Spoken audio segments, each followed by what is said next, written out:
afternoon.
Good afternoon, everyone. Can you guys hear me okay? Yes. Okay, good. Yes, we do. Yes, we Hello, can. Good hello. afternoon. Good afternoon. Welcome. We're gonna give people a little bit more time to pop in, and then we'll get started. Welcome, everyone, and Happy New Year. Happy New Year. Happy New Year. I think, what's the rule when you stop saying Happy New Year? I was gonna say that. So today is the 9th. I feel like I have another good week. I'm just gonna keep pushing it for another week, and then I'll stop saying it. So. That was gonna be my question when we do the icebreaker after that. Like, what is the Yeah. rule? When do you stop saying Happy New Year to people? Is it because like maybe the first time you see them within that new year, can you keep saying it? Like if I haven't seen you, even though it's February 1st, can I still say Happy New Year? I think so. Yes, you I should. think so. Yes. Yeah, I think so. We're making our own rules. That's right. It's 2020, 23, and we're free. We can make our own rules. There you go. Oh, that's just my motto. I'm sorry. I have a senior this year, so I'm saying 2020, 23, and I'm free. So that is my motto this year. Okay. We'll wait till maybe 103. That's okay with everyone? In the Mhm. sake of everyone's time. Yes. Sounds good.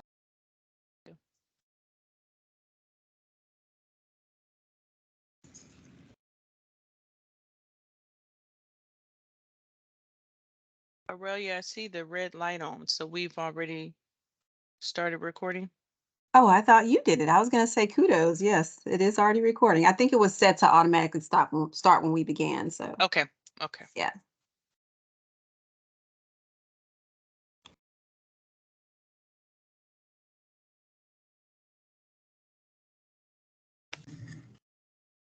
And I guess just to let everyone know, Anna Cluth is on vacation, which is well deserved. Anna Cluth is our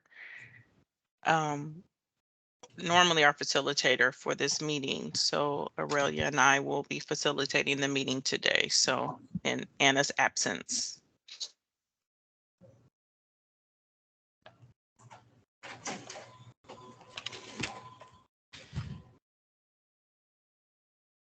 I think we have a good number, Maisha. You ready? You think we should go ahead and kick Yes. this off? Okay. Yes, we can go ahead I and get think started. so. So good afternoon, everyone. And as we said, for you that weren't on the call, Happy New Year. Welcome to our Foster Youth Collaborative meeting for January 2023. So we're so happy to be here another year. We had a very exciting year, I believe, and purposeful year last year. So thanks to everyone who contributed and who is still on this journey with us to try to make a difference and a footprint in the foster youth population. So I will introduce myself. My name is Aurelia Johnson. For all of you who have not seen me previously, I'm kind of usually out in the field, so I've missed a couple of meetings, but I'm happy to be back. And I'm a career education specialist here at the Workforce Board. And I have a few of my planning committee members. I believe they're on this call. I'll let you start, Maisha. Okay, thank you. Hi, everyone. My name is Maisha Lyons. I'm a contract manager here at the Gulf Coast Workforce Board. And I work with several of our contractors that provide services to customers and families throughout the Gulf Coast area. I Let's think I see. see Atasha on here. Hi, Atasha. Happy New Year to you. Hi there. Happy New Year to you all as well. And yes, I am part of the Foster Youth Collaborative Planning Committee, and I'm Atasha Kelly Harris, President and CEO of Family Roots for Life Incorporated, where we serve individuals across the lifespan. However, we have some specific programming to transition age youth and young adults, particularly those aging out of the foster care system, but also the general community. And we do provide a number of services, including mentorships and life skills training to that population. And we're just happy to be part of this collaborative group. So welcome, everyone. Awesome. Thank you for being Yeah. here. You're such a great part of our planning committee. Glad to have you. I believe Thank Laura, you. are you here? Hi, Laura Oh, yeah. Banks. I see I you. see Happy New Laura. Year to Yes, you. I'm here. Good afternoon, everyone. I'm under the weather, but Happy New Year. Uh-oh. I am the Associate of Youth Programs at the Coalition for the Homeless, and I'm glad to be a part of this committee. We also help assist youth and young adults that's experiencing homelessness with finding a permanent place to stay, rapid rehousing, or permanent housing. Nice to meet you all.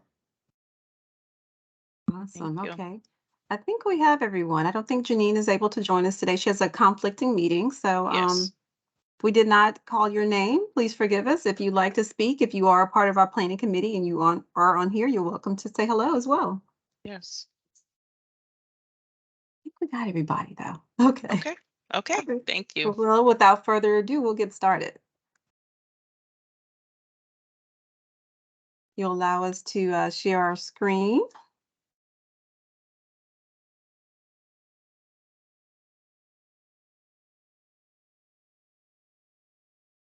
Okay. Awesome. Thank you, Maisha. So as always, we're going to kick off this meeting for 2023, as we always do, with the great suggestions we give for icebreakers. So if you guys will indulge us one more time. So the icebreaker question for today is, use 3 words to describe 2022. Now, I think this should be a little better than if I asked this question to describe 2020. So, we all know what that was. So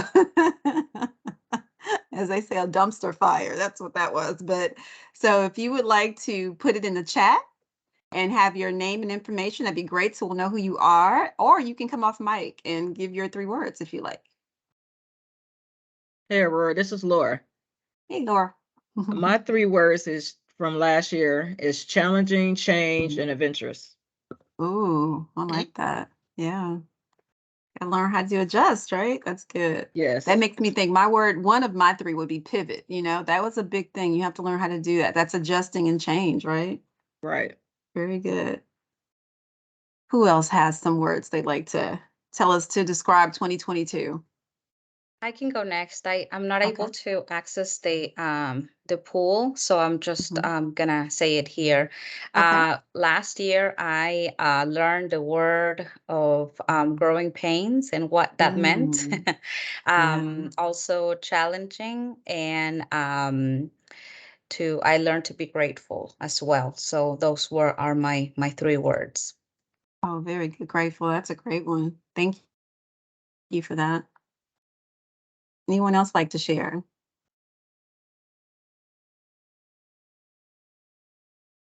Chair. My name is Genesis, and I think mine would be adapting, growth, and like just accepting like the challenges that come with life and work. Right. Adaptability. That's great. Thank you. So we have in the chat, let's see, Danita. Hi, Danita. She says her words are challenging, rewarding, and adjusting. But you guys are on the same wavelength, Genesis. I think she she knew what you were going to say before you said it. But yeah, I think that speaks to a lot of us because that's what it was, definitely a part of challenges and adjusting to those challenges as they came. So great. Thank you. With some new words. I see exciting, accomplishing. Oh yeah, definitely. The difference from I see someone said from virtual, hybrid, and in person, right?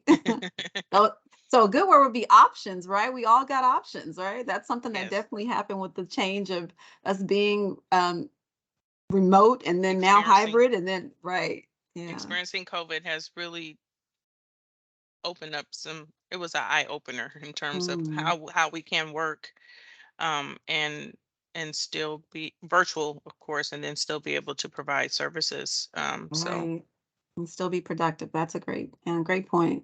yeah. Let's see what else we have. Let's see, Hannah. Let's see. My words are change, work, and family. Those are good ones. Yeah. Let's see. Brianna said quick, busy, and fun. And Juana said maturing. Oh wow. I like Moya said, let it go. Not anything to do with Frozen at all. But that's the first thing I thought, of course. But I have a little niece named Skylar. That's all she does is listen to that on repeat. So, but let it go. That's true. Because you can't hold it all, right? So let it go. Very good. Good advice. Who else do we have? Okay, you already said that when I was quantum maturing. Yeah. Well, thank you for sharing. Those are some great words and some great words to take away to think about, right? Because how will we use those, or how will they be adaptable in 2023 moving forward? This is only the 9th day of the year, but you know, we'll see what happens. One thing, Aurelia, I forgot Mhm. to ask, Mhm. for new people that are attending the meeting, if you don't mind, if you can put your name in the chat in the organization that you're representing, Oh yeah. that would be helpful as well. Awesome. Okay, well, we'll go ahead and move on to the next thing that's on the agenda. And let's see if I can do this well. Okay, so the next thing we have is we wanted to just kind of hear from everyone who has been attending the meetings, to get some feedback from you all. So we created a survey, and so there's a when we send out the recap, of course, the link would be in that as well. But you can also copy. The next slide will have the link where you can go, and we would like you to just at your leisure take time to complete the survey, so we can just get some information, some feedback, some recommendations, anything that you guys would like to share in terms of how this meeting is conducted, and also give us any new ideas, things that you guys would like to hear, or maybe speakers that you would like to hear from. So if you guys could, Mhm. when you get a chance, to just fill out that information, and we'll compile all the answers and information that we received from the survey, and we'll um, discuss it in our next meeting for February. Absolutely great. We have some new names. Yeah, thank you. Thanks for joining us today.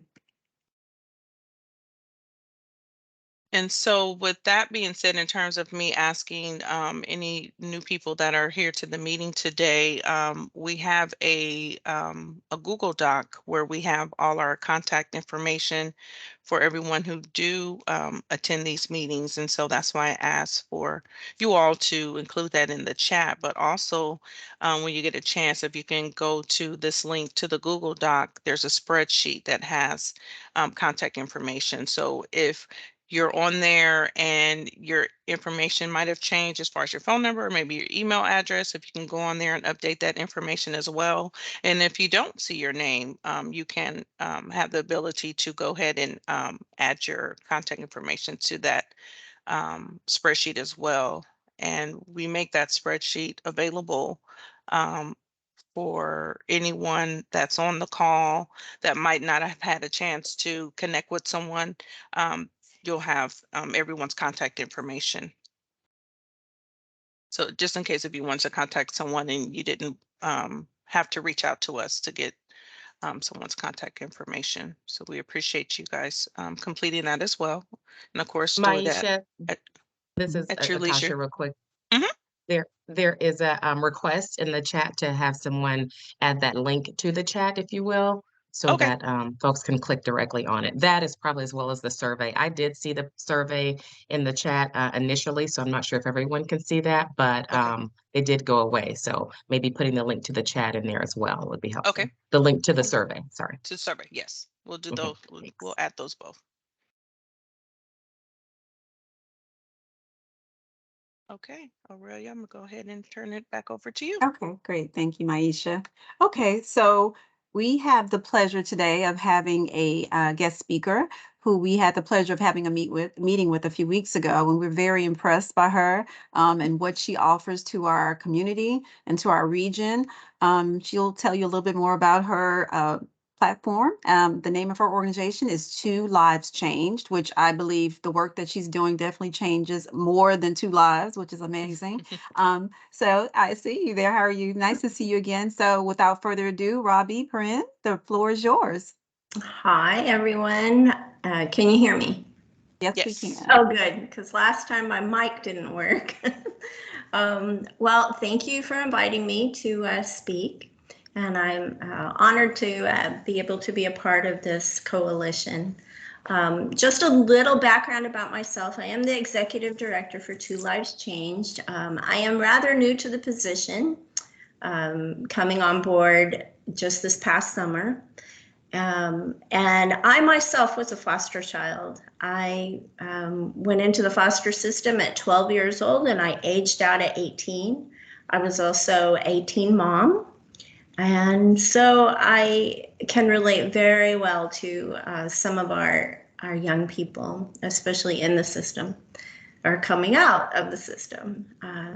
Anyway, so here at Two Lives Changed, we, hold on one second. I thought I sent my slides to you, but apparently not. Hold on one second. So at Two Lives Change, we are committed to making intentional connections by creating a positive community that supports and encourages young families. And how we do that is we provide support meetings, and we meet once a week from 6 p.m. to 8 p.m. in each of our 5 centers. We have centers in Brookshire, Cypress, Klein, Rosenberg, and San Antonio. And we start by having dinner together, and then we move into a lesson, and whether that be a life skills lesson or a Bible study lesson, depends on the week, and we believe that both are equally important. And our life skills lessons, we are actually now partnering with Family Roots for Life, and we are so happy to have them on board with us.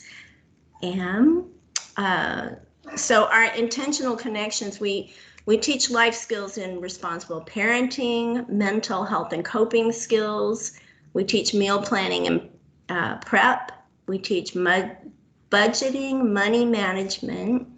If they don't have a diploma or a GED, we help get that. We also talk to them a lot about job skills. Would they like to go to trade school? What do they see for their futures? And then we help steer them in the right direction. Some come in and they don't have driver's licenses, and so we help them with driver's ed as well. When a lot of our clients, they have needs, of course, for their children, and so we help with finding childcare. We provide diapers and wipes, formula, clothing, furniture, anything really that they need. And sometimes, you know, they need help with maybe their rent needs to be paid, or they need help with utilities, and we help provide that as well. We also throw community baby showers, and those are so much fun. We really have a good time with those. And what we do is we put out a call to let people know that we're having a shower in each of our centers. And so we actually got our start back in 2008 by throwing community baby showers, and we still have them 3 times a year. And often this is the only shower that these young women have, and we want to show them love for themselves and for their babies. And that's one of the ways that we get ourselves known to the community. The other way is that we contact schools and let them know who we are and what we're doing. Volunteers, we love and appreciate our volunteers. I'm sorry, now I see the slide.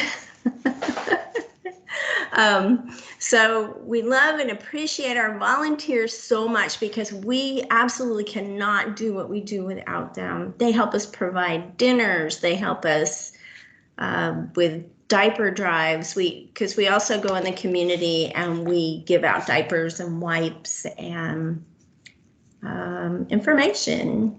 And another thing that we teach as well is we teach about birth control, because and that's an important part of what we do, because a lot of these young people, they come to us because of crisis pregnancies. And while we are so thrilled that they choose to have their babies, we also want them to be responsible and plan a little better for those babies in the future.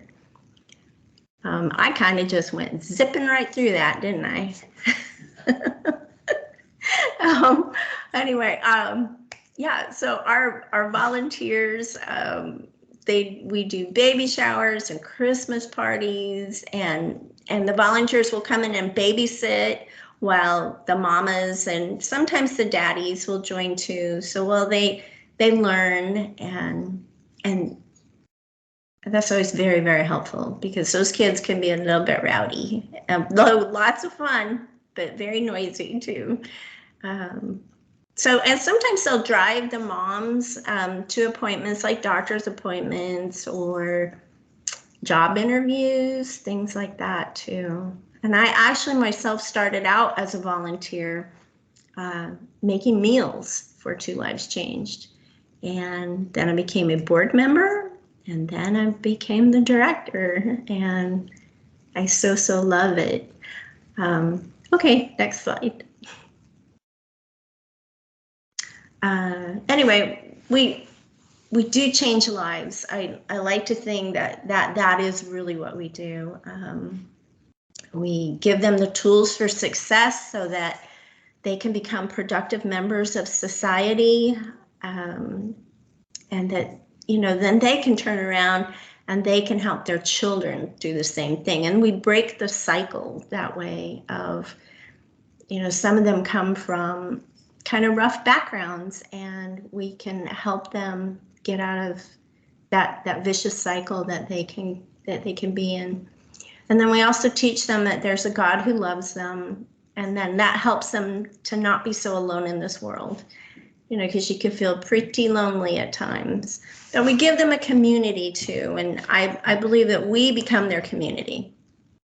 And that's pretty much, I guess, in a nutshell, what we do.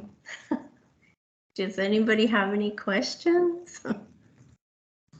I do. Robbie, this is Natasha. Thank you so much for sharing. And yes, we at Family Roots are so excited to partner with you all. We started in the fall of last year and are looking forward to our work with the young ladies moving into 2023, as we've already started.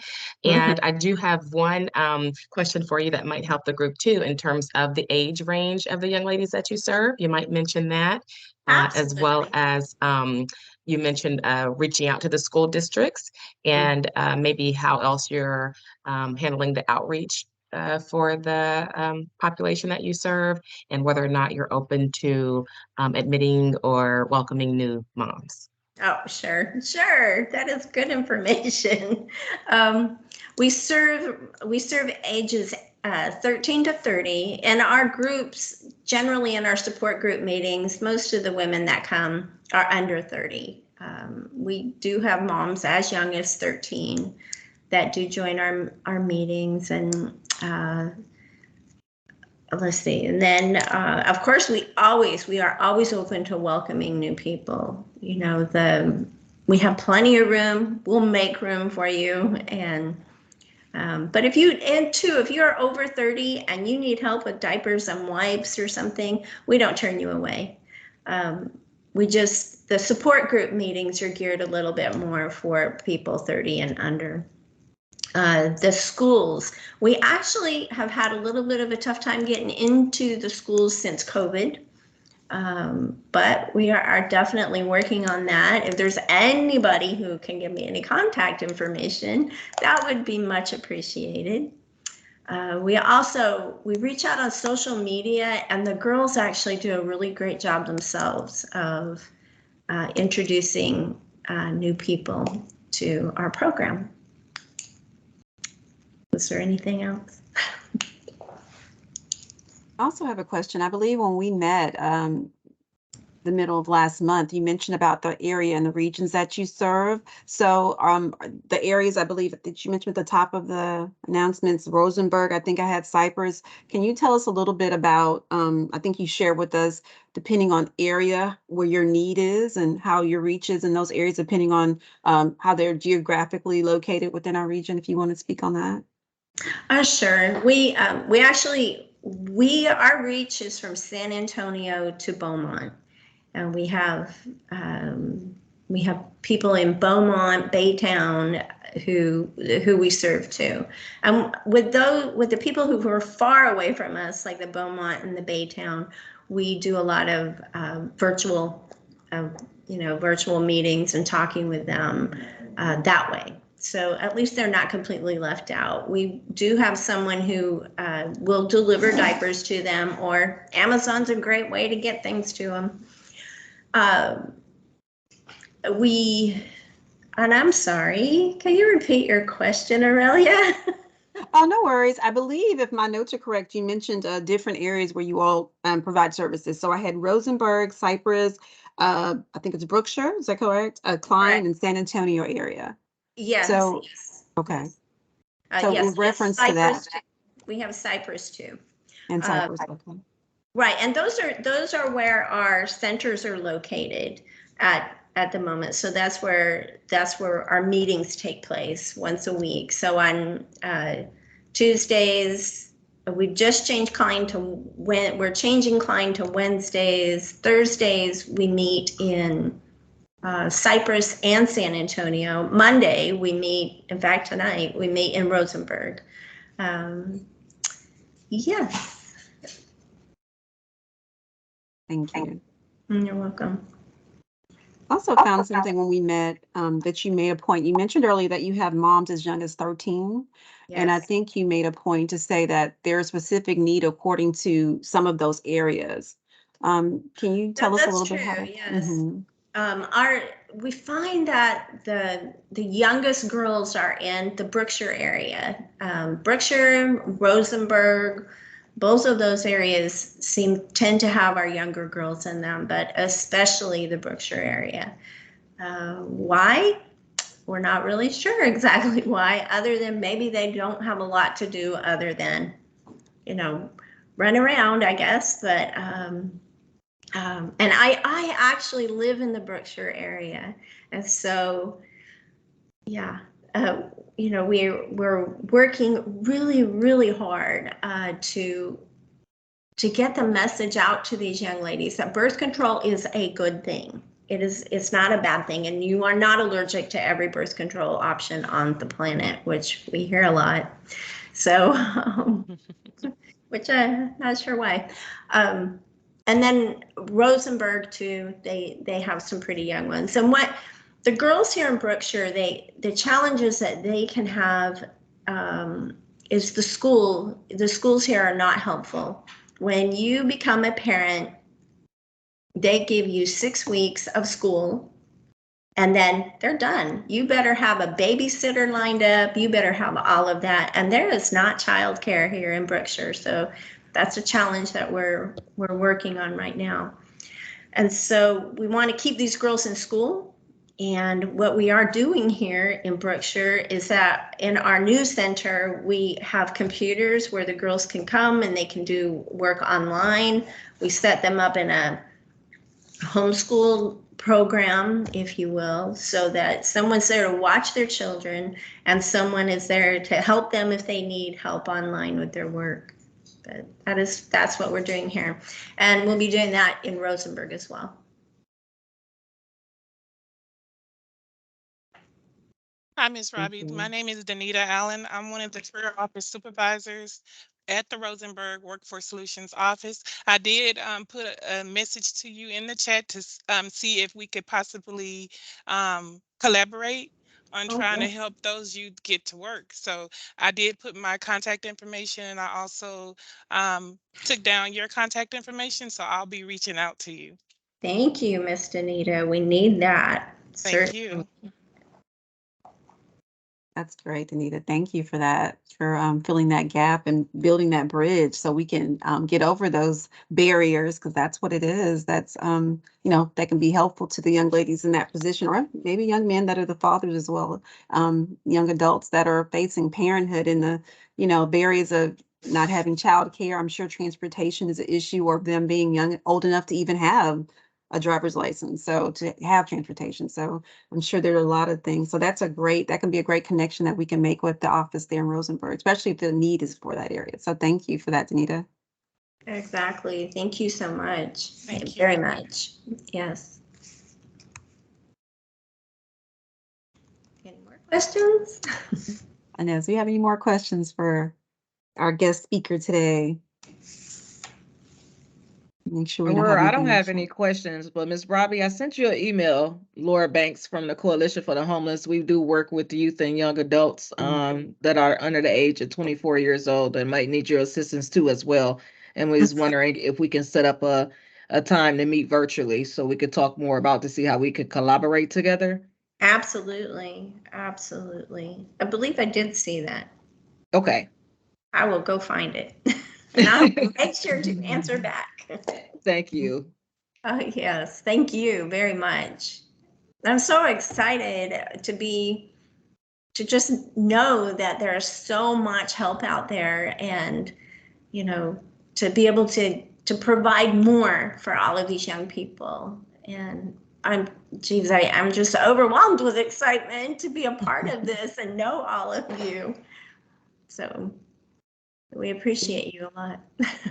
We are happy to have you. You were great at it to, what we're trying to do as far as working with the foster youth population and making an impact in that area. So we are happy that you're part of it. Thank you so much for making that connection, Natasha, and giving us an opportunity to meet with you. So thank you. So I'm looking in the chat to see if we have any more comments or questions for you. And let's see. We just have a thank you from Natasha that says, thanks for sharing, Robbie. And for the work that you do for all the moms and dads. And that's very true. As I said, it's more than just two lives change. That name is the name of what it does, I guess, intentionally, but it does definitely, it's a ripple effect, right? So that's awesome. And you've and for anyone that like to get in touch with Robbie, she has placed her information in the chat. If you want to take note of that and reach out to her or have a way that you have a contact for her, that'll be great too in any of the areas that we mentioned. So I'll mention those again. Rosenberg, which we have one on the workforce side, Cypress, Brookshire, Klein, and San Antonio. Is that correct, Robbie? Yes, ma'am. I got them all? Okay, great. So yes. Right. So if there are more questions, we want to move on. Maisha? I think that's Yes. all the questions in chat. Okay, great. Thank you so much, Robert. We appreciate your time. And we Well, look thank forward you. to working with you more in the future. Yes, thank you for giving me the opportunity. So thanks. Our pleasure. Thank you. So January is Human Trafficking Awareness Month. And so we lined up some presenters to present some very critical information on that particular topic. Is Maria Casanillo on the call? I Yes, apologize. Maria. There Sorry, she is. Maria Cancino's here. Thank you so much. No. So I'm going to go ahead and turn it over to you. Did you have slides, or am I just putting up your slide that we have your information on? I just wanted to just verify. I do have my slides. If I could have the permission to share my screen, that would be awesome. Sure. Go ahead.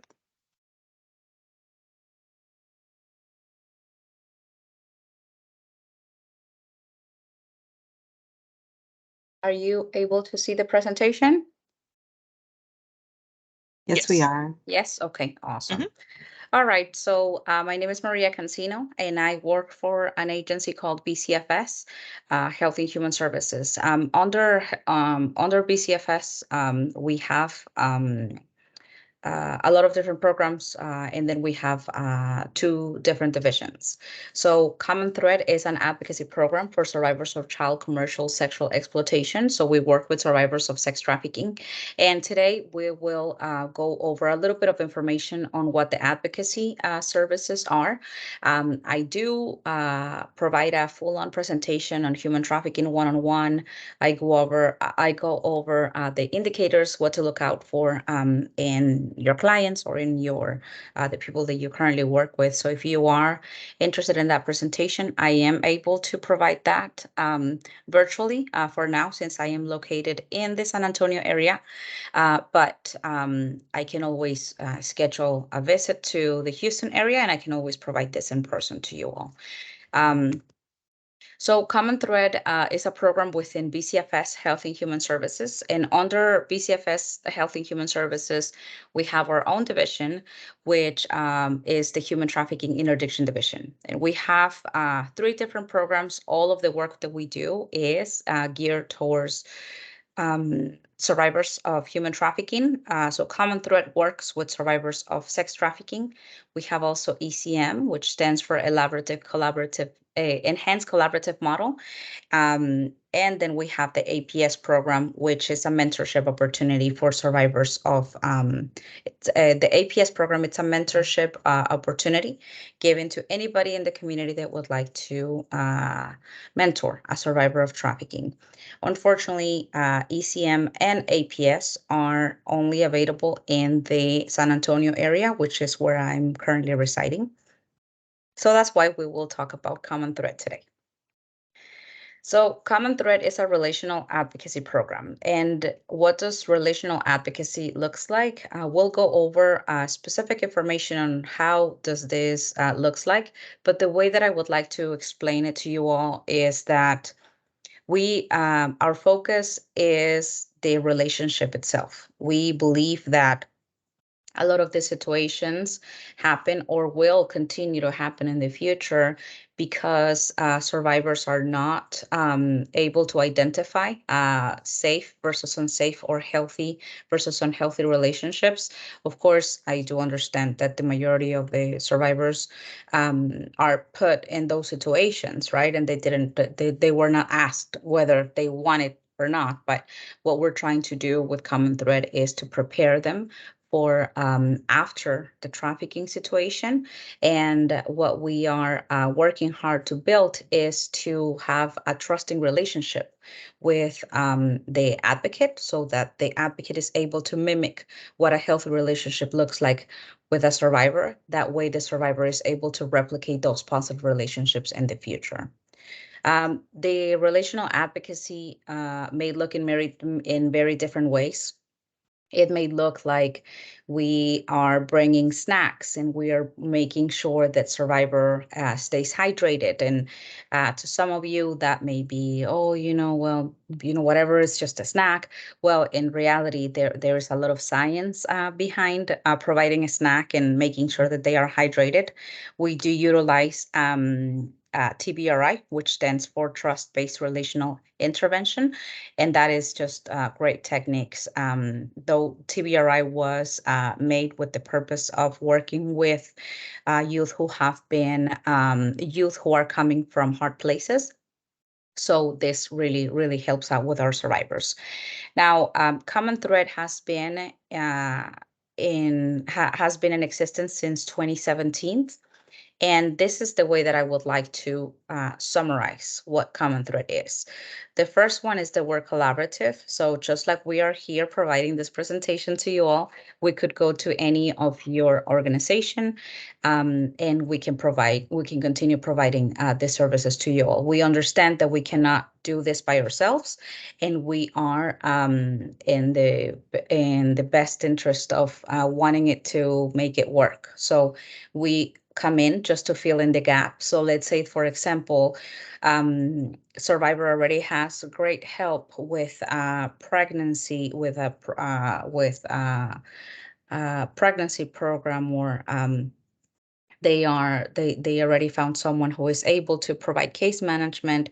We have already housing for this specific survivor. So then we'll just fill in the gap with the relational advocacy. We are immediate, so within the next 90 minutes of the call being made, after we get the referral, we are able to dispatch an advocate within the next 90 minutes. We're 24/7, 365. And we also have advocates who speak in Spanish and in English. That way we are able to communicate in these 2 languages to them. We are long-term. So we serve survivors from 0 to 22 years old, all ages, all nationalities. But let's say that we got an individual or a survivor who turns out to be 12 years old, and she she's going to continue needing services. So we can stick with them no matter what up until the age of 22 years old. We are mobile. This is important because let's say that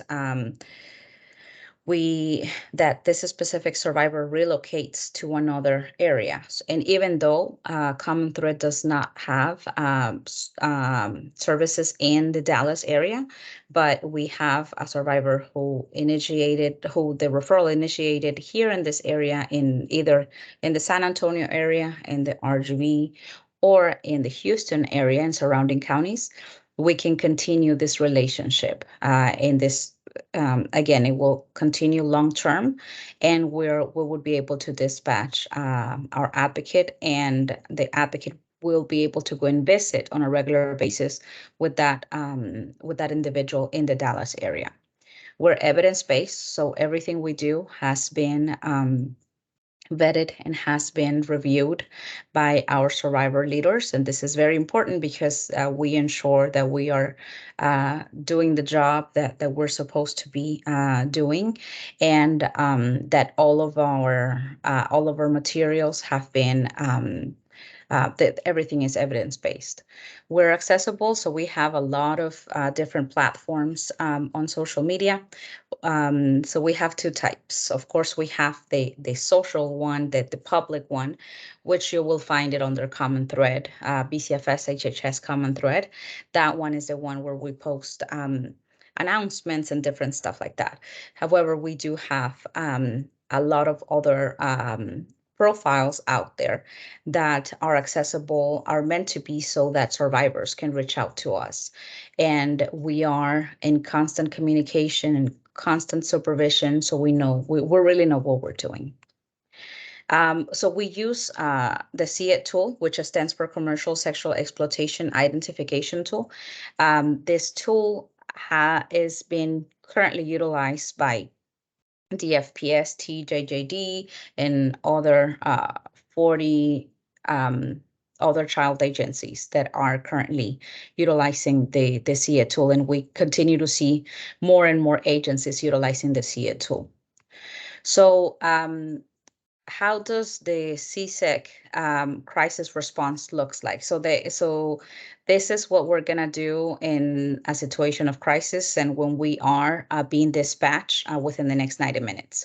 So upon recovery of a survivor, 24/7 response and availability to law enforcement, DFPS, care coordinators, and survivors.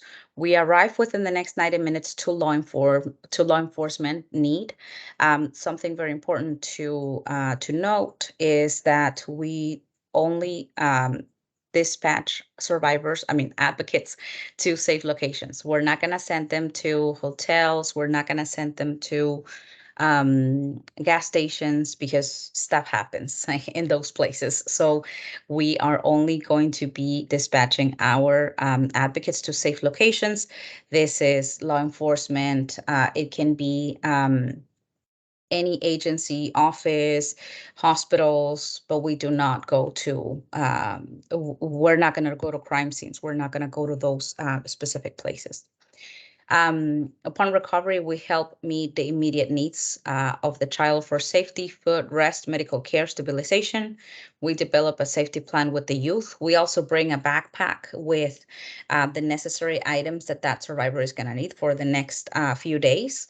Those items can be anything from hygiene products, clothing, all the way to journals and stuffed animal, depending on the age of the survivor. We support law enforcement, child protection, healthcare, and juvenile justice partners in recovery, investigation, finding placement, medical and mental health care for survivors, and we do also case planning. We are able to accompany to interviews, forensic exams, recovery activities, and support during or after activities. Now, how does it look? How does our advocacy services look on the long term? So we are able to regularly meet with the youth wherever there are. Now it says field-based, so this means that if the case originated in any one of our service area, which is the RGV, in the south of Texas, the central region, which extends San Antonio and surrounding counties, and also the Houston area. We currently cover 45 counties in the state of Texas, and we are always wanting to expand.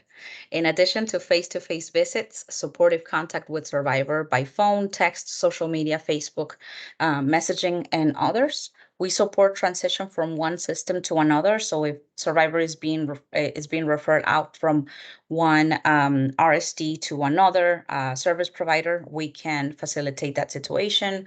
We would be able to provide the clothing that they need at this new location and other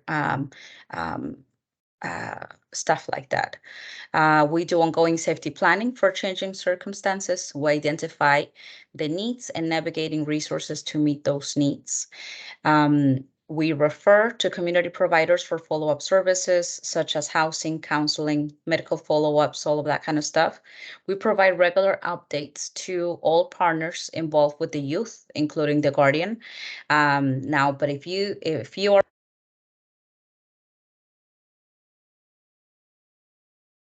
I think you muted yourself, Maria. Mute yourself, Maria. You pushed mute by accident, I think. Can you hear me now? Yes, now we can, yes. Okay, awesome. That was pure. Anyways, all right. So thank you so much for letting me know. So we're able to provide regular updates to all partner agencies involved with youth. This includes the Guardian. However, we're all busy, right? So if you are a partner and you're partnering up with us and you don't want to hear all of these updates, we're not going to be calling you every day and telling you, what the situation is, because of course we have other survivors to work with. We represent the survivor and his or her needs at investigative MDT and at care coordination meetings. And so under the community partnerships, so this is a list that keeps growing up with partnerships statewide. So we would love to have an MOU with a lot of agencies. We know the MOUs look very good for a lot of agencies, especially the ones that are grant funded. So if you are looking for partnerships and you are looking for to continue growing the MOUs that you currently have, please reach out to us. We would love to start a partnership with you guys. But we currently have partnerships with the Office of the Governor. They are the ones who are funding us with DFPS, with TJJD, local police and sheriff's offices, with the CAC, HSI, and we have a long list. Now, lastly, I want to talk about the survivor stages of change. So it goes from pre-contemplation all the way to maintenance. But this black arrow that you're going to see, it means that survivor may want to relapse. And statistically speaking, it may take up to 7 times for survivor to finally leave the trafficker and to want to be out of the life for good. And statistically speaking, 7 times is the same number that it takes for a victim of domestic violence to leave their abuser. So this is where we start by providing our advocacy services.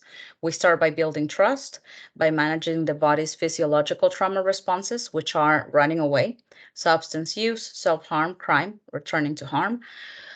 Throughout the stages of change, we connect them with case management services. We provide support by engaging with different agencies. So with law enforcement, we connect them with counseling services. And here we continue doing the relapse prevention and support all the way up to maintenance.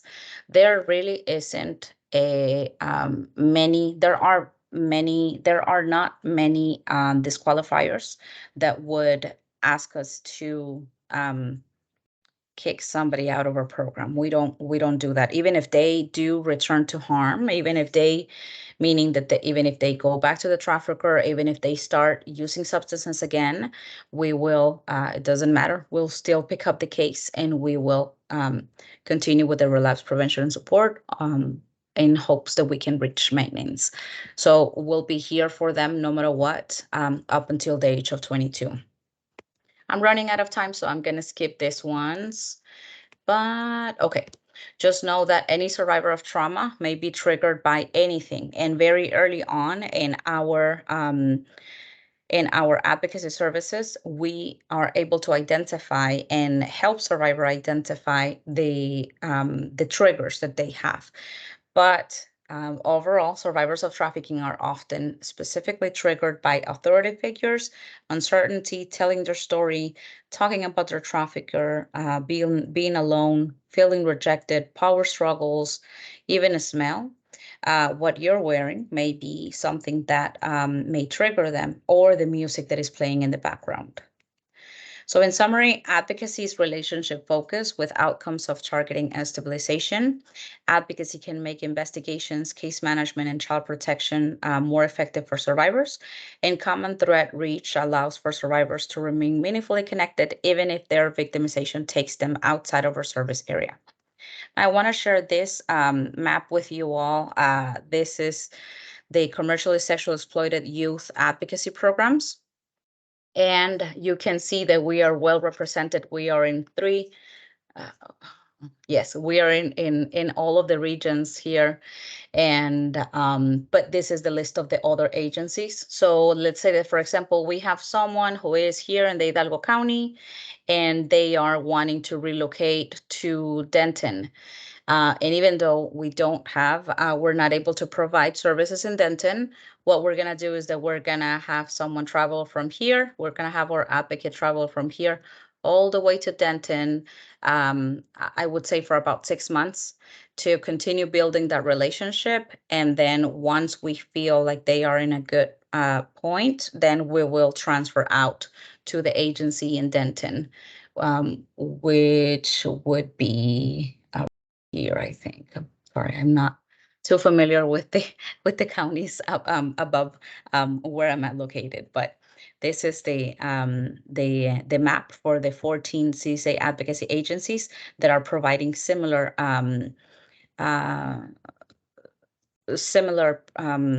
responses like us. This is my contact information. Here is the hotline for referrals, and you can find us on Facebook as well. This is the at BCFS HHS common thread.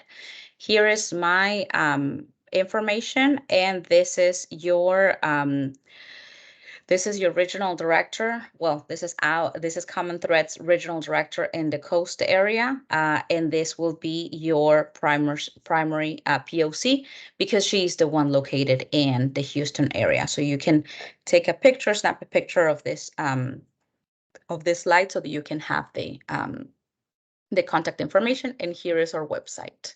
Do you any of you have any questions?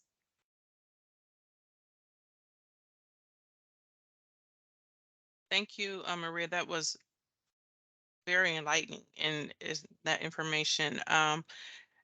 My question was, did you have a contact here in the Harris County or Gulf Coast area? And so you provided that information with the slide. So I do want to let everyone know that we will also include this particular slide in our recap. For anyone who wasn't able to get a picture of the slide. So I just want to put that disclaimer out. I did have a question in terms of, and I apologize if I missed this, in terms of the length of time that you work with survivors. Is there a limited in terms of providing them any type of services that they're able to receive? No, no, there is no limit. The only limitation that we have is the age requirement. So as long as they are under the age of 22 years old, then we are able to service them. And it doesn't matter. It doesn't matter if they decide to go back to the life, or if they continue to use substances. We'll still be here for them no matter what, up until the age of 22. Okay. Thank you. Thank you so much for your question. I have a question. Yes. So thank you for the information. It's really helpful. And one thing that I heard you say, you mentioned that hotels are not a safe place. This came to my attention last year, because I just wasn't aware as I am now of the trafficking issue. But we place youth in paid internships. And so some of the employers that are reaching out to us are hotels along I-10. And so that was brought to my attention, like, well, how do we vet them? Like, is there something that you can provide, any pointers that you can provide to us as we're going to these work sites, specifically the hotels, to say, are there any flags that we should look for? Oh, yes, I have a flyer on indicators. Of course, I would like to have a separate conversation with you, ma'am, regarding what to look out for when you go to hotels, because um, I didn't know what to look out for, and now now after working for this realm, now I am like, oh, that looks weird. Oh no, that not, So I can definitely share the flyers that I have with that talks about the indicators of trafficking per se, but we can always. I would love to have a separate conversation about what to look out for when it comes to hotels. I have had the opportunity to go and do outreach at. I used to work in the RGV, so down in the south area of Texas, so in the border towns. And there was one time where I went and did a lot of outreach um, right before summer. That there's no spring. That there's an event spring. It's just going off my mind right now. But I was able to go and do outreach over there, and it would. Yes, I saw a lot of stuff, and we went and posted flyers everywhere. We didn't get anybody to call us, but we saw a lot of suspicion situations happening. Well, I'd appreciate the information. Thank you so much. Yes, definitely. I have a question for you, Maria. On that note, about seeing suspicious things, for us as everyday citizens, is there a tip that you can give us to not so much look for, but what we could do to help if we do see something, or if we do, I know they have numbers, and I've been in restrooms at airports, and they have it on the back of the stalls if you're a victim of but then in the real moment of that, I mean, that person is can be gone or moved, especially you're in the airport. How do we, try to do something to be proactive? So my first thing would be it would be, if you see something, say something. Try your best to get in touch with, like in the airport, for example. There should be employees are supposed to be um, trained on this type of material. And in fact, tomorrow I do have a presentation scheduled for the San Antonio Police Department, where I will be presenting to them the indicators and the red flags. However, if my biggest thing would be for you to call law enforcement and let them know. Try to get as much information as possible and safely, because you also don't want to put yourself in danger. I've seen situations where people they're people with the best intentions, they want to follow them, and that is putting yourself in danger, right? You don't want to do that. So try to gather as much information safely as possible. Their physical appearance, the color of the color of the clothing that they're wearing, anything can say a lot. There are definitely a lot of indicators to look out for out there. I can definitely share the flyer later on with you all, so that you can have more of a broad idea of what to look out for. But my biggest thing to remind everyone is, don't turn the blind eye. You may be the only opportunity for that survivor to get out of the life. And if you didn't do anything, and if you just have it in the back of your mind, we're like, oh, that looks suspicious, but I didn't know what to do. Well, call law enforcement. And Now, whether law enforcement is gonna know what to do, that's up to them. But at least you did your good deed. You did reach out and you try to help, right? We are obviously human trafficking is something that is becoming very popular, and everybody is wanting to learn more information. So the more and more we spread this information, the better. And on a work related professional on a professional note, I would say that everybody here should follow their internal procedures when it comes to referrals of survivors of trafficking. But just remember that we all are mandated reporters by the state of Texas, right? So if we see something, we do need to say something. And my biggest thing would be for you all to know in your specific locations where you are, when you are located, for you to get in contact and for you to know who are the local agencies that are going to be able to help me if something like this happens.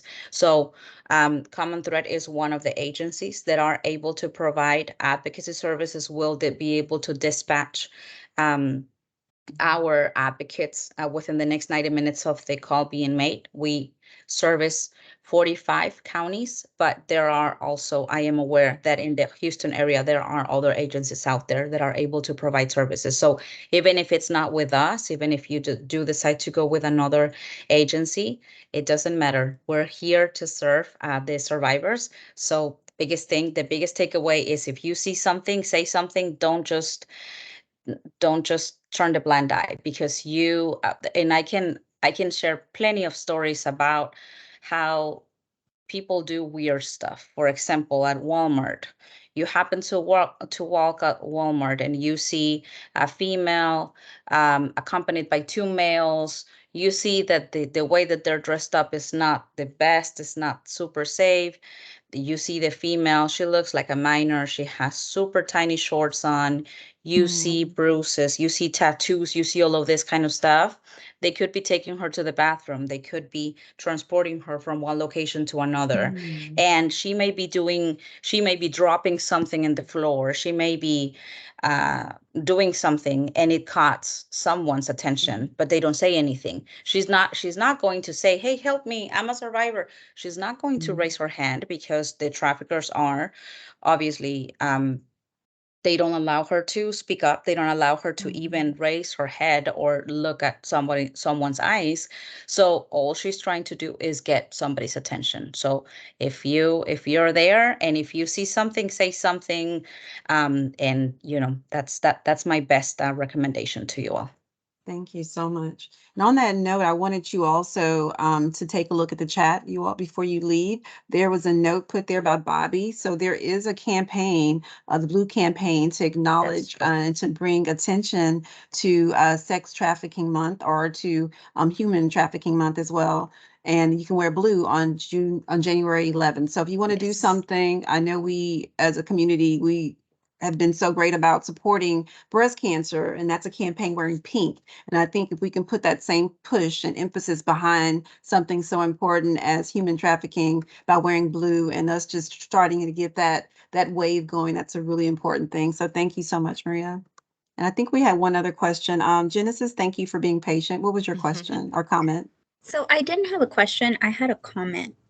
I think that, so us, as myself, and I know there's a lot of different work-based learning counselors and supervisors and all of that here.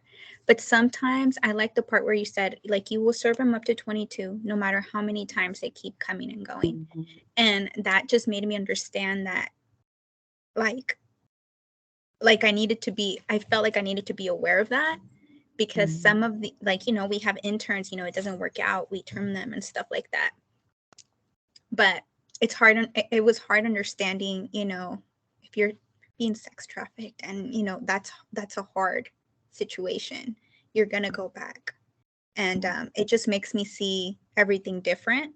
And I would definitely like to know more and the signs, because sometimes we think it's just a teenager thing, and it's not. So thank you very much. I really enjoyed this Thank presentation. you. Great Yes, presentation. definitely. Great And I would love information. to, I'm sorry, I would love to have a separate conversation with you all regarding the dysregulation and why is it that, because a lot of the times, you know, as service providers, as case managers, you may be tired of that specific situation where like you see it over and over. You see a victim of domestic violence, they come to you, they tell you, I'm ready, and then you provide them with all of the different services, you connect them with, you make all of those calls, and then turns out that they end up saying, oh, no, I'm sorry, I'm not gonna press charges, or no, I'm sorry, I decided to go back. Well, here I am to tell you, and listen to me, please. Here I am to tell you that it has nothing to do with the work that you're doing. You're doing a great job. And that's what your job is, to connect them. Whether they do decide to take the call to go and continue moving forward with the referrals, that is up to them. And you learned today, it may take up to 7 times for them to actually leave their trafficker. So don't get discouraged. Don't think that, oh, I should have spent that extra hour talking to them, trying to convince them. No, it has nothing to do with you and the work that you're doing.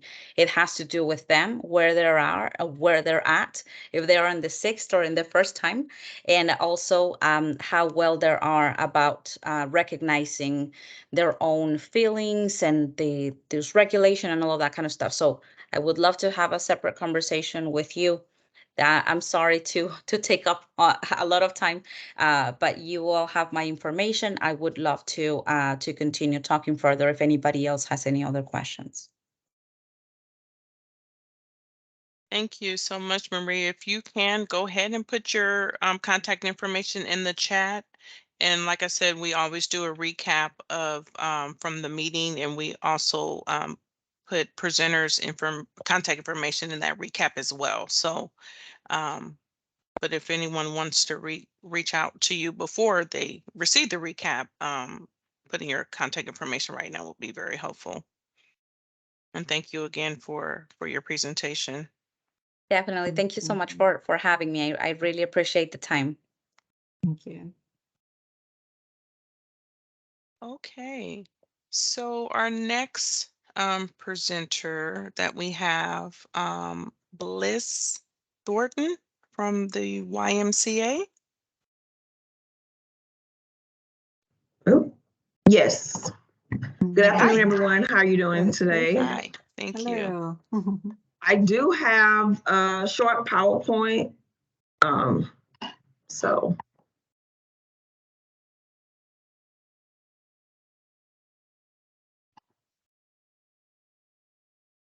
Are you able to share your screen, Bliss?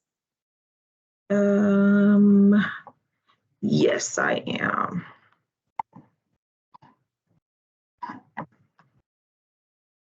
Are you all able to see the PowerPoint? Yes. Okay, so I'll get started. First, I wanted to say Maria done an excellent job in her presentation. And just like what Maria stated, YMCA International, we also have a CSA advocacy program as well. So I'm not going to go back over the specifics as Maria did because she done a very good job. But my name is Bliss Thornton, and I am the program director for the Traffic Persons Assistance Program here with YMCA International Services. I did go ahead and put my email address and my phone number, which is my work cell phone number, on the first slide so that everyone can jot that down. And if you don't get it from this first slide, then I'll definitely put it in the chat as well at the end. And I am facing the other way because my laptop screen is so little, I cannot see off of that. So please forgive me if I'm not making eye contact. So with YMCA, and we call ourselves TPAP for short, we have 3 programs. The first one is the CSA advocacy program. And so it's for sex trafficking of youth. We work with youth ages 0 to 22. And then we provide that intensive emotional support and case management. to those individuals. And we call them survivors, victims, and even those at risk of being trafficked. We also have our TPAP case managers, which these case managers are a part of the ECM, and we serve minors and adults who have been labor trafficked and sex trafficked. And then we also serve unaccompanied minors who have been labor trafficked or sex trafficked. With the CSAE program, that is only for those individuals for commercially sexually exploited or sex trafficking. When it's labor trafficking, we do move them to our TPAP case management side. And then we also have a staff therapist. And this therapist also works with individuals who are sex and labor trafficked, and they provide that trauma-focused individual counseling.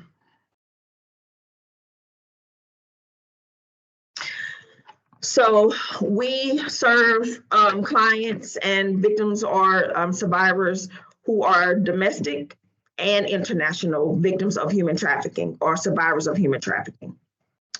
The program has been in place since 2003, and as of today, we've served well over 900 victims. Our goals in TPAP are to, number one, empower clients through services that promote independence and self-sufficiency, to reduce clients' vulnerability of falling back into another trafficking situation. Because as Maria stated earlier, it is very difficult to leave these situations. A lot of times trafficking happens because, you know, traffickers play on the heartstrings or the vulnerability of youth and adults who are sometimes in bad places in their life. Sometimes who feel that they don't have anyone, so they play on that. And so one of our goals is to reduce the client's vulnerability of falling back into another trafficking situation. We also create a climate in which the client's rights are protected and justice can be pursued. And then we also enable clients to assist law enforcement in investigation and prosecution efforts. And we work closely with law enforcement. We are the leading service provider for the HATRA task force here in Houston and surrounding areas. And so what that looks like is we work closely with law enforcement, Texas and F&E. We provide case management and advocacy for individuals who have been recovered, because we have a 24/7 recovery response team.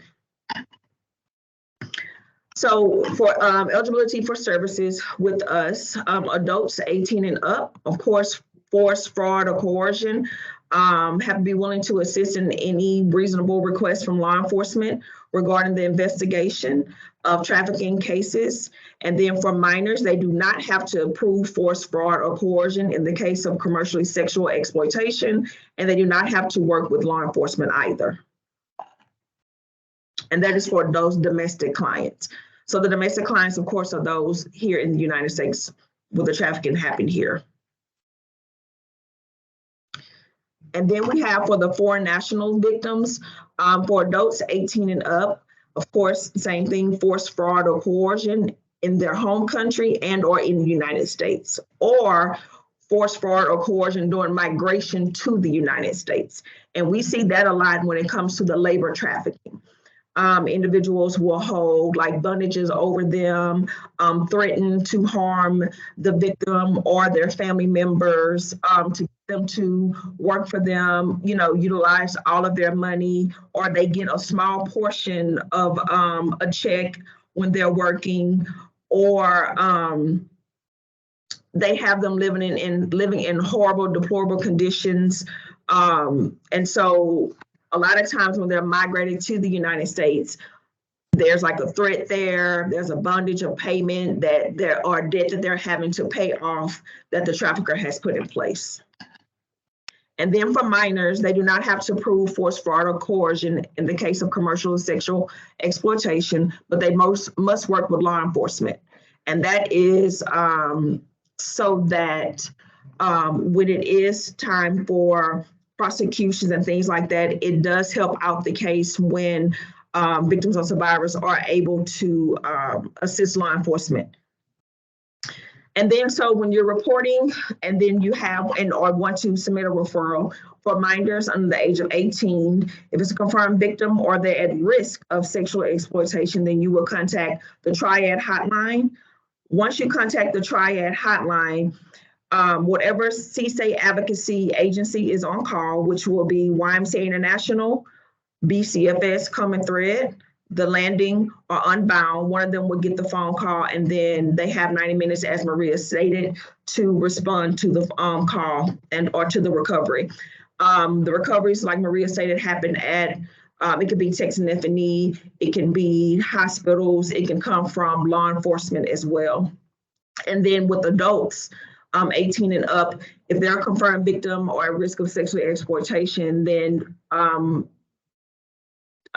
we can be contacted to TPAP on call, and that is our on call number, 832-808-3909.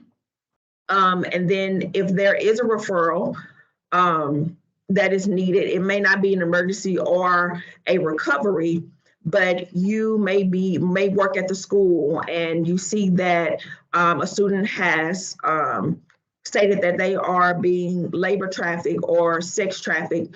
I would definitely call law enforcement, but also speak to the parents, but I would definitely, a referral can come to us as well. And so that is my email address at the bottom, because our referrals are coming to me right now until we get our email address set up.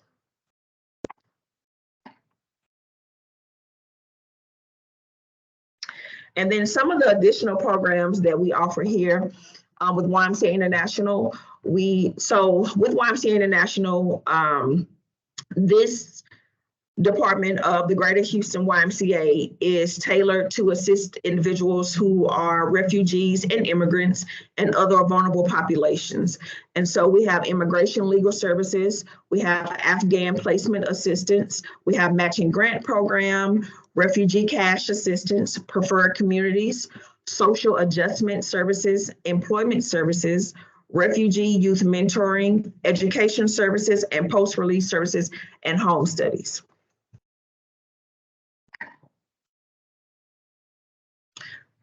Does anyone have any questions?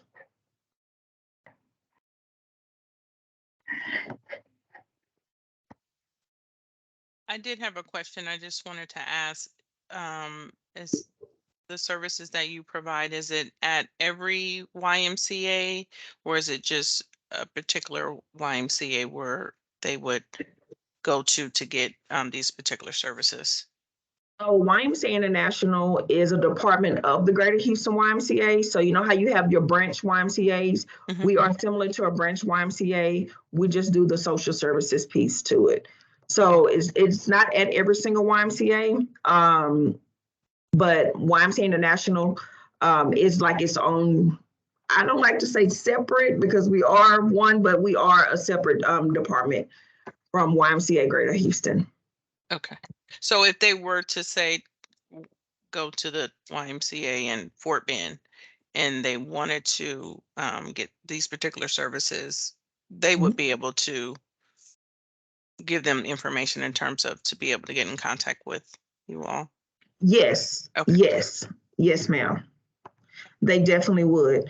With our TPAP program, because sometimes what I've heard is that a lot of agencies are only aware of like the CSA advocacy program. And so they say, well, what happens when they are over the age of 22? And so that is where our case management program comes into place. We can work with individuals from newborn all the way up until whatever age, but adults past the age of 22. And that can be for individuals who have been labor trafficked and sex trafficked as well. Okay. And the counties that we serve, because we serve about 9 counties, we're Houston metropolitan area. So Austin, Brazoria, Harris, Chambers, Fort Bend, Waller, Galveston, Montgomery, and Liberty.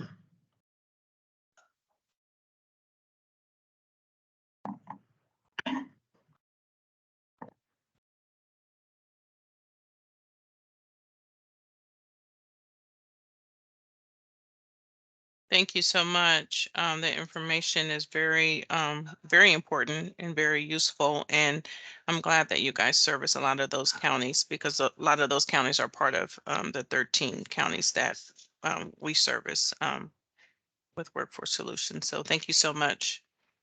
Okay, so Hannah asked, I'm sorry, am I supposed to look and answer my own You question? can. I was gonna let I'll you let know, you- Bliss. There's some questions for you. You go right ahead. Thanks for being proactive. Okay, sorry about that.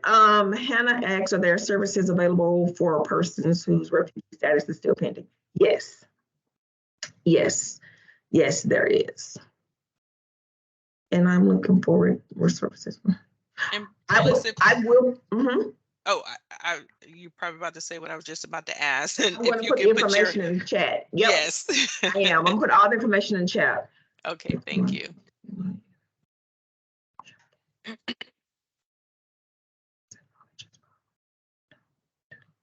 And did you also see Tammy Foster's question to you, Bliss?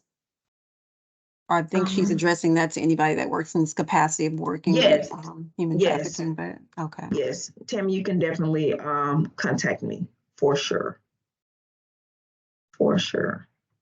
I was just making sure there weren't any more. I think that's all I said. That's a great point, Tammy. Okay.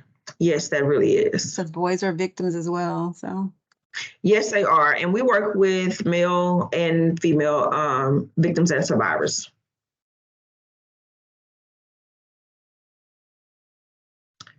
Well, thank you all so much. Thank you, Bliss. again, We Bliss. appreciate it.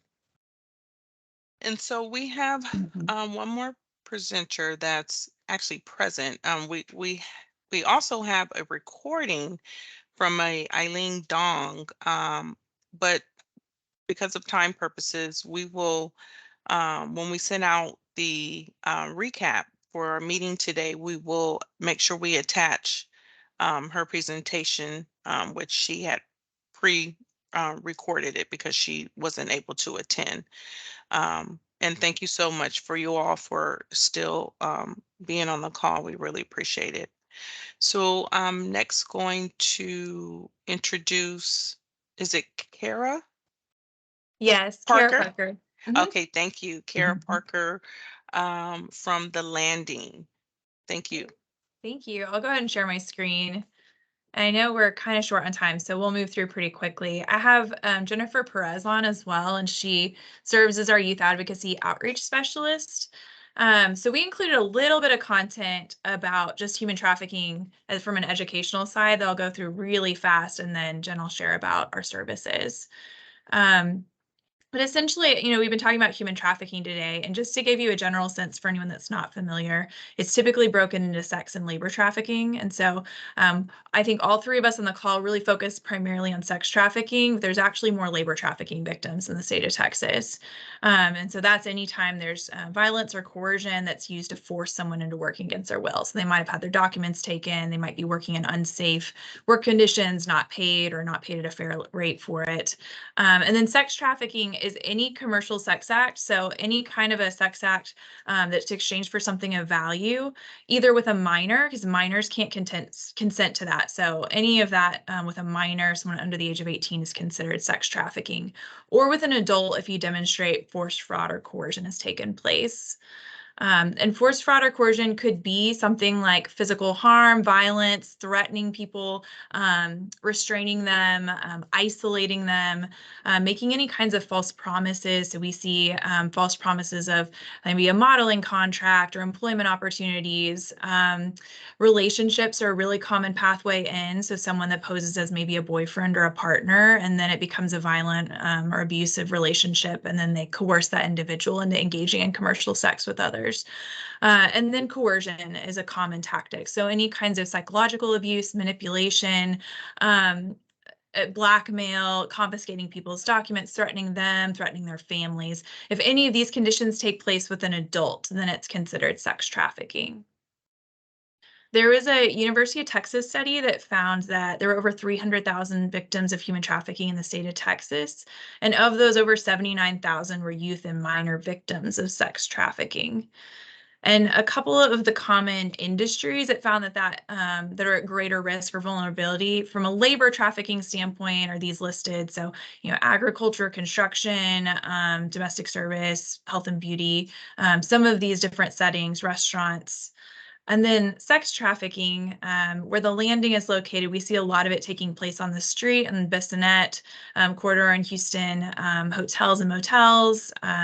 Different areas may have illegal massage businesses, cantinas. Also, we see familial trafficking, where it's actually a family member that traffics someone, sometimes even out of their own home. And online, we're seeing a big uptick in trafficking that's taking place in an online setting. And so, as you're working with youth, there are all different kind of vulnerabilities that could leave someone at risk of being exploited. But some of the common ones we see are, I'm assuming you all are probably familiar at some level with like ACE scores, but like, any kind of adverse childhood experiences. So trauma they've experienced in their childhood, abuse, witnessing family violence. Poverty is a major one we see in our area, and just constrained choices and not being able to meet basic needs, conflict with their parents or caregivers, difficulty in school, which could also be just a red flag that something's taken place. If you see, a major change in behaviors and attendance and, performance in school, but those also could put someone at risk. Pure family influence. We do see generational trafficking, unfortunately, where, some of our clients even are both a mom and a daughter on our caseload. Any kind of prior sexual abuse. And then also we see ethnic and racial minorities are typically considered at higher risk, as well as members of the LGBTQ community. And youth who've had any kind of system involvement, whether they've gone through the child welfare system, juvenile justice, any of those, typically those youth are considered significantly higher risk.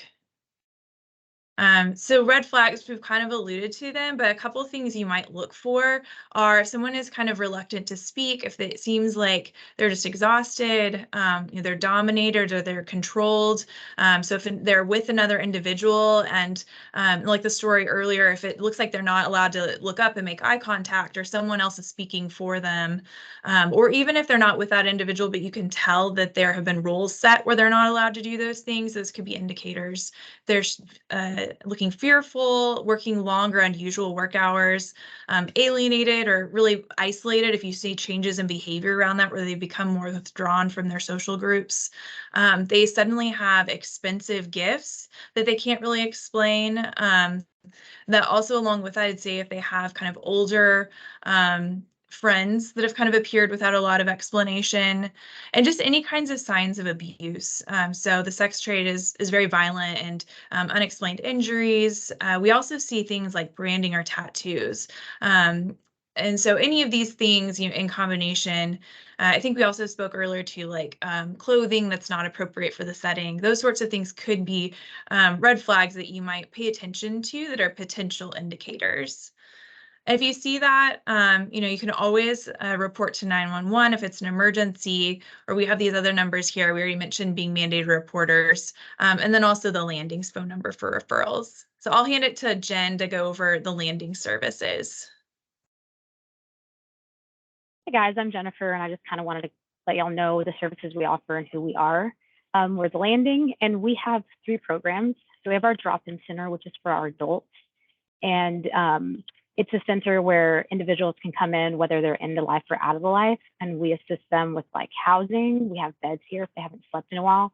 We have food, clothing, just anything like basic needs.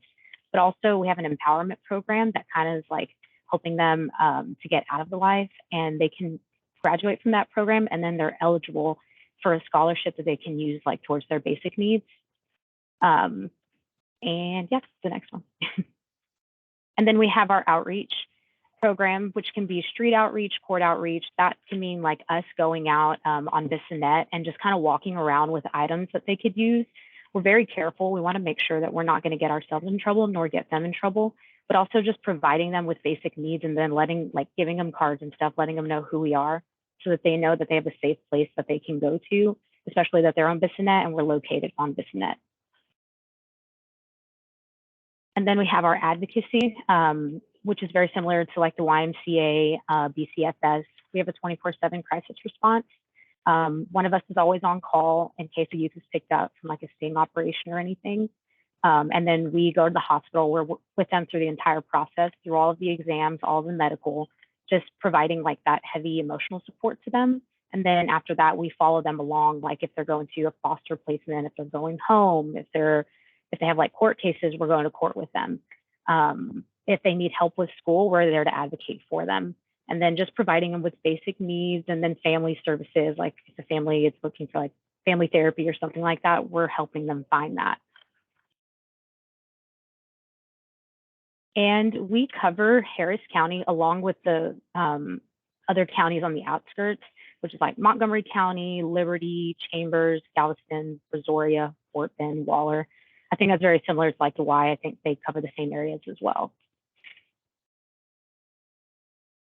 And online, if you go to our website, if you want to make a referral, there's an easy process. You just go on there, fill out the information, and then someone will be in contact with them pretty shortly. And the good thing is like clients can also make a referral for themselves. They don't have to have someone do it for them.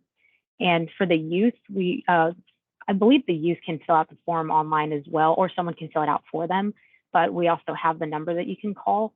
So, and one of us advocates here will answer and provide like any information they need, and then like kind of set up our initial readings with them.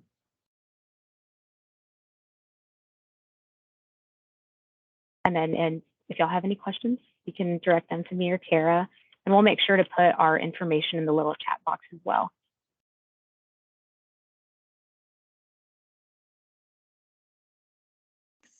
Any questions?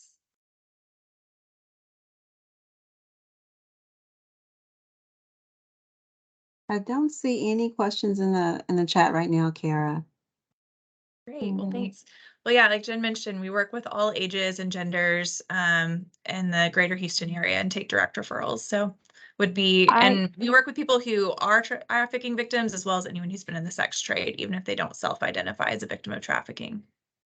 I also meant to mention for our youth advocacy program, we cover from the ages of like 9 up to 18. If they're in our program before they turn 18, we can work with them up to the age of 22. And then they would transition to our adult drop-in center if they still need services. Also, on that note, Jennifer, would that apply to young adults that are parents?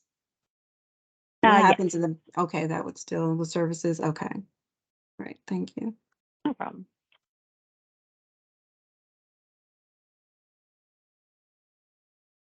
Well, again, I would like to thank you guys for being patient and presenting your information, and just thank you for all our presenters today. This information is very vital, and I've learned a lot of things that I previously didn't know. So I really appreciate you guys speaking on this very critical topic.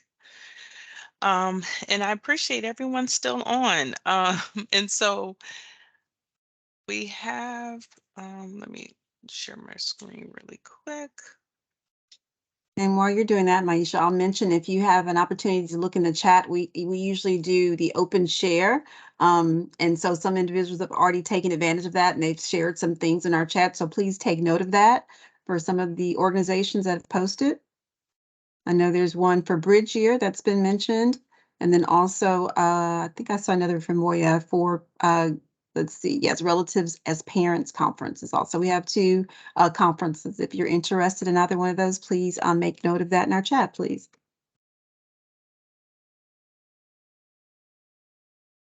And again, we will have all this information, all the information that's been shared in the chat will be included in our recap. There's a slide that has some resources that are pertaining to human trafficking resource centers that we have. There's also talks again about human trafficking. Human Trafficking Awareness Month. So, and again, when you get the recap, the PowerPoint will be in there, the recording will be in there, and all the slides. Again, open share. This is a time that we normally allow people to come on and talk about any announcements that they may have, any events or conferences or anything that's coming up. We appreciate the ones that have entered those into the chat. If you have more that you would like us to send out to the group, please go ahead and email that to Anna Kluth, and we'll get that information out to the community. At this time, we normally do our Wheel of Opportunity.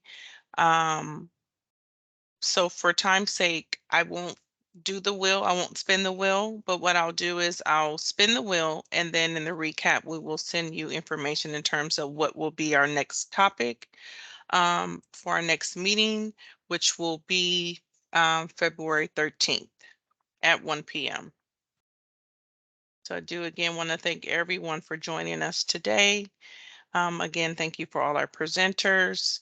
And just really appreciate just this collaboration, because we get a lot of information that we want to share and need to share out to everyone in the community. So I really appreciate everyone who attends and provides this information. So I just want to thank you personally.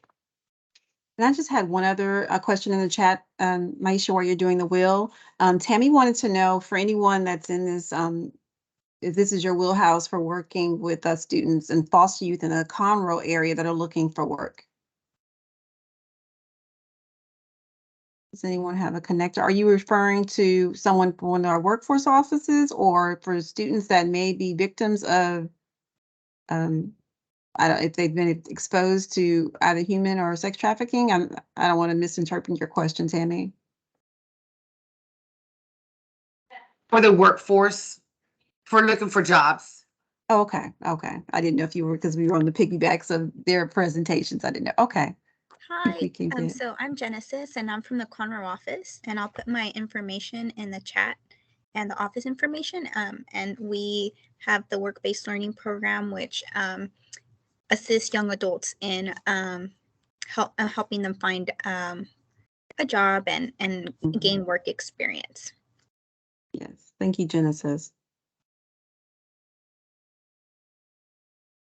Okay. I think that's it for questions. She said thank you. So much. I'm sorry, I did also want to mention, I saw a comment in the chat about the survey requiring you to have a Microsoft account, I believe.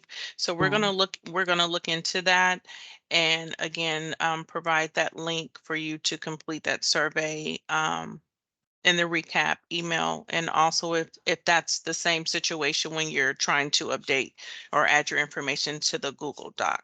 So we'll make sure those links are working and that you don't necessarily have to create a Microsoft account in order to assess them. So.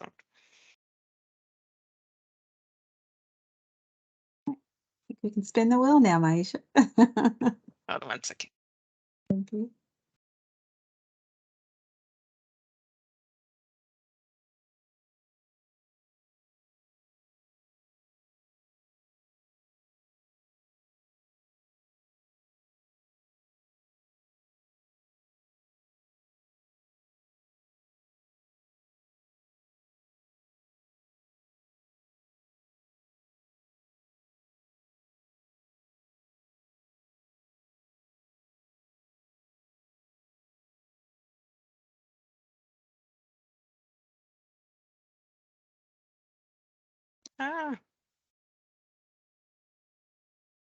Okay. There we go. It's spinning slowly, but it's spinning.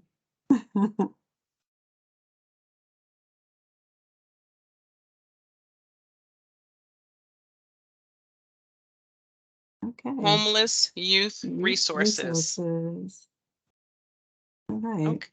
All right. So next topic will be on February 13th. Our next meeting will be February 13th, and we will talk about homeless youth resources. So between now and then, if you guys have any information that you would like to present or like to share in the next meeting, you can again go ahead and send that information to Anna Kluth, and we'll get in contact with you, and look forward to seeing you guys next month at the meeting.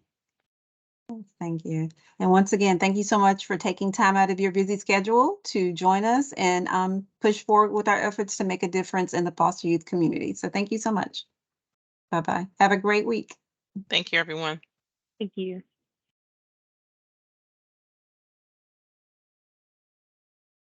Thanks, Thanks, Maisha. everyone.